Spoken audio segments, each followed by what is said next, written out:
திருச்சிற்றம்பலம். அருட்பெரும் ஜோதி அருட்பெரும் ஜோதி தனிப்பெரும் கருணை அருட்பெரும் ஜோதி. இந்த வாழ்க்கையை நீ முழுமையாக வாழு. இதிலிருந்து அடுத்த வாழ்க்கை வரும்.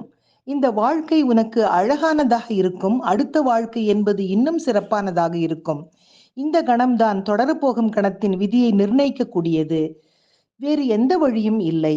இந்த கணத்தில் நீ நன்றாக வாழ்ந்தாய் என்பதுதான் தொடரப்போகும் அடுத்த கணத்திற்கான உத்தரவாதமாக அமையப் போகிறது. ஏனென்றால் அது உண்மையில் பின்பற்றி வருவதல்ல, அது அதிலிருந்துதான் வருகிறது. அது ஒரு வெளிப்பாடாகத்தான் அமைகிறது. ஒவ்வொரு கணமும் நீ வளர்ந்து கொண்டே இருக்கின்றாய்.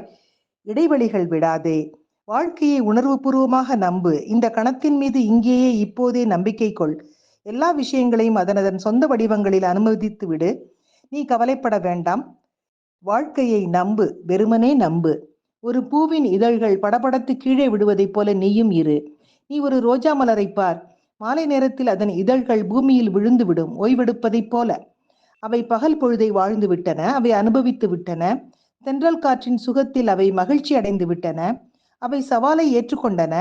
ஆகாயத்தை நோக்கி வளர்ந்து விட்டன. 4 திசைகளிலும் தன் நறுமணத்தை பரப்பிவிட்டன. காற்று அந்த நறுமணத்தை பெற்று பூமியின் எல்லா பக்கங்களிலும் விநியோகித்து விட்டன. அவை சூரியனை நேசித்தன. அதனோடு சிறிது காலம் விளையாடின. அவற்றின் நாள் முடிந்து விட்டது. இப்போது அவை தொடர்ந்து செடியை பற்றி கொண்டிருக்கவில்லை.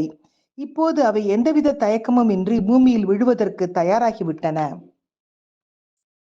பூக்களின் இதழ்கள் யதார்த்தமாக பூமியை நோக்கி கீழே விழுகின்றன. அவை அப்படி விழுவது ஏதோ ஒரு உணர்வு ரீதியான நம்பிக்கையில்தானே. நீயும் நம்பிக்கை கொள். அனைத்தும் கடவுள், மோட்சம், அனைத்தும் உனக்கு சாத்தியமாகும்.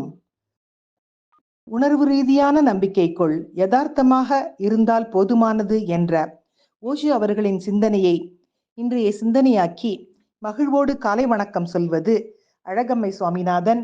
Happy morning.